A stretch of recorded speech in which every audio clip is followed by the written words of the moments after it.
अब हम काफ़ी कमाल का टॉपिक पढ़ने वाले हैं जिसका नाम है energy density of an electric field. कमाल का टॉपिक इसलिए है ताकि इसमें तुम्हें बहुत ज़्यादा फील आएगा समझ में। देखो, हम लोगों ने क्या किया था कि हमारे पास दो प्लेट थी। इनिशियली ये न्यूट्रल पे थी। न्यूट्रल से फिर इस पर हम लोगों ने क्या की थी, बैटरी कनेक्ट करी। जब हमने बैटरी कनेक्ट करी तो चार्ज एक जगह से दूसरी जगह भेजा गया। जब चार्ज एक जगह से दूसरी जगह भेजा गया तो यहाँ पॉजिटिव चार्ज आ गया, यहाँ नेगेटिव चार्ज आ गया है। पॉजिटिव और नेगेटिव चार्ज आने की वजह से इसके बीच में क्या हुई, इलेक्ट्रिक फील्ड डेवलप हो गई है। मतलब अगर हम सीधा सिंपल सी कहें कि जो बैटरी जो वर्क कर रही है वो किस लिए कर रही है, इलेक्ट्रिक फील्ड डेवलप करने के लिए। क्या करने के लिए कर रही है, इलेक्ट्रिक फील्ड डेवलप करने के लिए। तो मतलब हम सिंपल से इतना समझ सकते हैं कि जो वर्क किया जा रहा है बैटरी के द्वारा वो इलेक्ट्रिक फील्ड जनरेट करने के लिए ही किया जा रहा है। देखो, और अगर इलेक्ट्रिक फील्ड आ गई है तो इस बात से क्या पता लगता है कि यहाँ एनर्जी है, यहाँ स्टोर्ड एनर्जी है। इलेक्ट्रिक फील्ड आने की वजह से हम क्या समझ जाते हैं कि यहाँ एनर्जी स्टोर्ड हो गई है। किसके फॉर्म में, इलेक्ट्रिकल पोटेंशियल एनर्जी के फॉर्म में।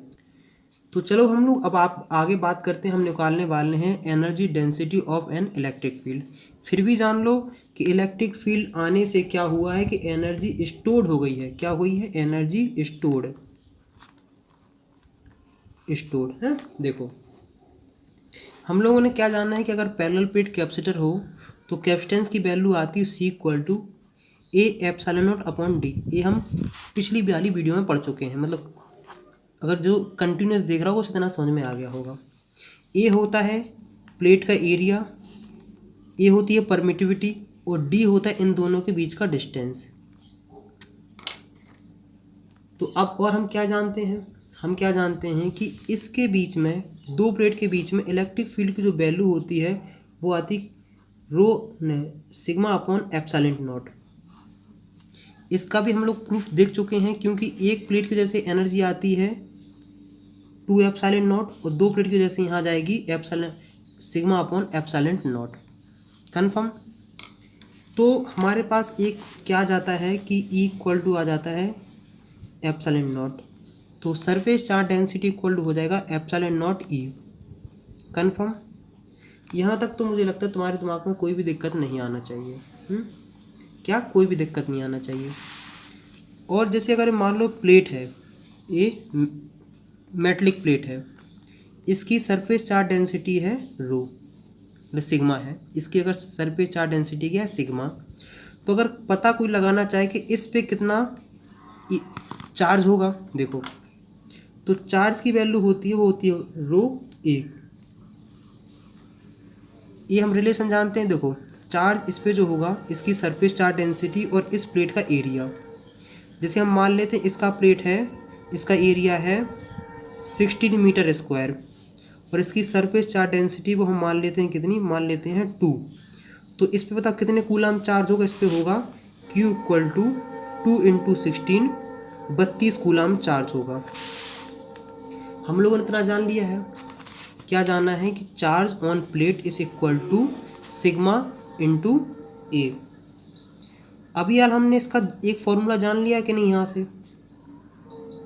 तो क्या जाना है, ε0E और A। ये जो हम बात कर रहे हैं, बात मान के चल रहे हैं कि जो मीडियम है वो, ये जो इन दोनों बीच का मीडियम है क्या है, ये वैक्यूम है। वैक्यूम या एयर मान के चलते हैं, इसलिए ε0 आ रहा है। और अगर कोई मीडियम लेते तो डाइलेक्ट्रिक कांस्टेंट आ जाता। तो हमने क्या जाना है कि Q की वैल्यू हमारे पास आ गई है ε0E। कन्फर्म। और हम ये भी जानते हैं कि एनर्जी स्टोर्ड इन कैपेसिटर, क्या जानते हैं, एनर्जी स्टोर्ड इन कैपेसिटर, उसकी वैल्यू होती है U = 1/2 Q²/C। ये Q क्या होता है, Q होता है चार्ज ऑन प्लेट, कि आखिरकार जो प्लेट है उस पर कितना चार्ज है। और जो C होता है वो होता है कैपेसिटेंस, कि आखिर जो कैपेसिटर है उसका कितना कैपेसिटेंस है। कन्फर्म। देखो, तो U = हम क्या रखते हैं, 1/2। चार्ज की वैल्यू बोलो ε0E और A²। और कैपेसिटेंस की वैल्यू बोलो, तो कैपेसिटेंस की वैल्यू ए रही A ε0/d। कन्फर्म। सॉल्व करके लागो तो आंसर आएगा 1/2 एप्सिलॉन नॉट ई स्क्वायर और ए डी। तो मतलब हमारे पास एक और चौथा फॉर्मूला आ गया जिसका नाम हो गया 1/2 एप्सिलॉन नॉट ई स्क्वायर और ए डी। देखो ए है एरिया और डी है डिस्टेंस बिटवीन टू प्लेट्स। तो पता है इसको, पता है क्या लिख सकते हैं, इसको लिख सकते हैं वॉल्यूम ऑफ स्पेस। देखो इसका मतलब ये है कि जो इन दोनों के जो बीच में जो दो वॉल्यूम आ रहा है, इतना जो वॉल्यूम है, देखो ये जो बीच में आ रहा है ये वही तो है। क्योंकि देखो अगर हमें किसी का एरिया पता हो और उसकी हाइट पता हो तो हम उसका वॉल्यूम आसानी से निकाल लेते हैं। वॉल्यूम का फॉर्मूला क्या होता है, एरिया इनटू हाइट। तो देखो एरिया हमें इसका पता है, डिस्टेंस भी हमें पता है, तो इसके अंदर जो ये आ रहा है इसका वॉल्यूम हो जाएगा ए डी। तो तुम्हें कभी कभार इसको ऐसे भी देखने को मिलेगा। देखो ये क्या है, volume of capsule between its two plate, जो दो प्लेट के बीच का वॉल्यूम है, ये वॉल्यूम वो आ रहा है। तो यू ए डी भी लिख सकते हो और एप्सिलॉन नॉट ई स्क्वायर। देखो इस बात को अब समझो, हमने क्या किया है कि टोटल एनर्जी को वॉल्यूम से डिवाइड कर दिया है। तो इसको हम जनरली रिप्रेजेंट करते हैं किससे, छोटे यू से। और इस छोटे यू को हम बोलते हैं क्या, एनर्जी डेंसिटी। क्या बोलते हैं, दोबारा सुनो, इसको जो हम बोलते हैं energy density of electric field. इसी को बोलते हैं energy density of electric field. तो मुझे उम्मीद है कि यहाँ तक तुम्हें काफ़ी हद तक समझ में आ गया होगा। या फिर इसी को दूसरा नाम बोल सकते हैं कि एनर्जी स्टोर्ड पर यूनिट वॉल्यूम। क्या है, पर यूनिट वॉल्यूम। ये सिंपल सा डेरिवेशन इसलिए है ताकि अब तुम कहोगे इतना सारा काम क्यों किया है, इतना सारा डेरिवेशन क्यों किया है। क्योंकि तो वो डेरिवेशन का मेन मतलब होता है कि अननोन क्वांटिटी से नोन क्वांटिटी में लाना। हमें रिलेशन चाहिए था किसका, इसका और इसका, इलेक्ट्रिक फील्ड में हमें रिलेशन चाहिए, इसलिए सारा काम यहाँ से लेके आए। क्योंकि अगर किसी के दिमाग में आ रहा होगा कि जब आपको एनर्जी डेंसिटी ही निकालनी थी, जब डेंसिटी ही निकालनी थी एनर्जी डेंसिटी की, तो हमारे पास एनर्जी का फॉर्मूला तो पहले से था, 1/2 क्यू स्क्वायर अपॉन सी एनर्जी था। अब इसी एनर्जी को तुम ए डी से डिवाइड कर दोगे तब भी क्वांटिटी आ जाती है, U equal to 1/2 Q square C A D. सब कुछ सेम तो था, इससे आंसर और इससे आंसर दोनों से एक से आएगा। लेकिन हमें कैसा रिलेशन चाहिए था, हमें चाहिए था रिलेशन इलेक्ट्रिक फील्ड के रिस्पेक्ट में, इसलिए सारा इतना काम हमें करना पड़ा। देखो अब यहाँ समझते हैं इसका मतलब। हमारे पास आ गया है U equal to 1/2 epsilon naught E square. इसको क्या बोल सकते हैं कि एनर्जी स्टोर्ड पर यूनिट वॉल्यूम। जैसे देखो U इक्वल टू है 10 जूल, U इक्वल टू है 10 जूल पर मीटर क्यूब। इसका मतलब ये है कि जो एक इतना सा क्यूब बनाते हैं,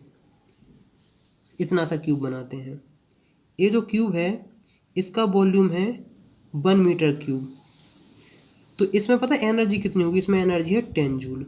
इसका थोड़ा कहने का मतलब इसमें है, अगर इसको तुम थोड़ा और अच्छे से अगर समझोगे तो और थोड़ा जितनी बार रिपीट करोगे उतना ज़्यादा समझ में आएगा। तो मुझे उम्मीद है कि यहाँ तक तो हल्का फुल्का समझ में आ गया कि आखिरकार एनर्जी डेंसिटी क्या बताना चाहती है। एनर्जी डेंसिटी यही बताना चाहती है कि पर यूनिट वॉल्यूम कितनी एनर्जी स्टोर्ड है, कितनी है कि पर यूनिट वॉल्यूम कितनी एनर्जी स्टोर्ड है। अगर हम पर यूनिट वॉल्यूम निकाल लेंगे तो हम पूरे स्पेस के लिए भी एनर्जी हम निकाल सकते हैं। अगर हम लोग क्या करते हैं, आखिरी में सब कुछ समराइज़ करते हैं, तो हम लोग जानते हैं कि हमारे पास इलेक्ट्रोस्टैटिक एनर्जी के हमारे पास 4 फॉर्मूले आ गए। एक हो गया 1/2 क्यू स्क्वायर अपॉन सी, दूसरा हमारे पास फॉर्मूला है 1/2 सी वी स्क्वायर, तीसरा हमारे पास फॉर्मूला है 1/2 क्यू बी, और चौथा फॉर्मूला हम लोगों ने अभी हाल निकाला जिसका नाम है 1/2 epsilon naught E square A D. क्या है ये, हमारे पास चार फॉर्मूले रहे हैं। ये वाला फॉर्मूला कब यूज़ करना है, जब चार्ज और कैपेसिटेंस दिया हो, ये जब कैपेसिटेंस एंड वोल्टेज दिया हो, ये जब चार्ज एंड वोल्टेज दिया हो, और ये वाला तुम्हें तब यूज़ करना जब इलेक्ट्रिक फील्ड दी हो और उस कैपेसिटेंस के जो बीच का जो वॉल्यूम है उसकी वैल्यू दी, या फिर कैपेसिटेंस का एरिया और डिस्टेंस दी हुई, तब तुम्हें ये वाला फॉर्मूला यूज़ करना है। अगर तुमसे कहा जाए कि एनर्जी डेंसिटी निकालो, एनर्जी डेंसिटी मतलब सीधा सिंपल सा मतलब है जब हम किसी चीज़ को वॉल्यूम से डिवाइड कर देते हैं तो उसे हम डेंसिटी बोलना स्टार्ट कर देते हैं। तो अगर तुमसे कहा जाए कि एनर्जी डेंसिटी निकालो, यू निकालो, छोटा यू, तो कुछ नहीं 1/2 क्यू स्क्वायर अपॉन सी, इसको a/d से डिवाइड करते जाना, इसको हो जाएगा 1/2 C B square upon A D, और ये हो जाएगा 1/2 Q B upon A D, और ये हो जाएगा 1/2 epsilon naught E square, A D से ए डी कैंसिल हो जाएगा। तो तुम्हें ज़्यादा परेशानी हो, बहुत सिंपल सा ही है कि हमारे पास चार फॉर्मूले हैं। जो energy density of electric field है इसमें कुछ नहीं, एक नया परेशान करने के लिए कह दिया। क्यों कह दिया इसका नाम, क्योंकि इसमें इलेक्ट्रिक फील्ड को हम मेल प्रेफरेंस दे रहे थे। बेसिकली आखिरकार हम क्या कर रहे थे, चार्ज डेवलप करने के बाद इलेक्ट्रिक फील्ड ही डेवलप कर रहे थे। तो सीधा सिंपल सा क्या समझ रहे हैं कि हम आखिरकार देख रहे हैं तो इलेक्ट्रिक फील्ड डेवलप कर रहे हैं, इलेक्ट्रिक फील्ड के फॉर्म में हम एनर्जी स्टोर कर रहे हैं। अगर मैं तुमसे बहुत सिंपल सा तरीका बोलूँ तो मेरा कहने का मतलब ये है कि एनर्जी डेवलप करने का मतलब होता है कि उस पर तुम चार्ज ला दो। अगर किसी के पास चार्ज आ जाएगा मतलब उसके पास एनर्जी आ गई है, फिर सारे काम होते रहेंगे। तो यहाँ तक बताओ कैसा लगा। अगर मेरी हेल्प करना चाहते हो तो कम से कम 3 फ्रेंड के साथ वीडियो ज़रूर से ज़रूर शेयर करें। नेक्स्ट वीडियो में मिलते हैं नेक्स्ट टॉपिक के साथ, तब तक बाय बाय।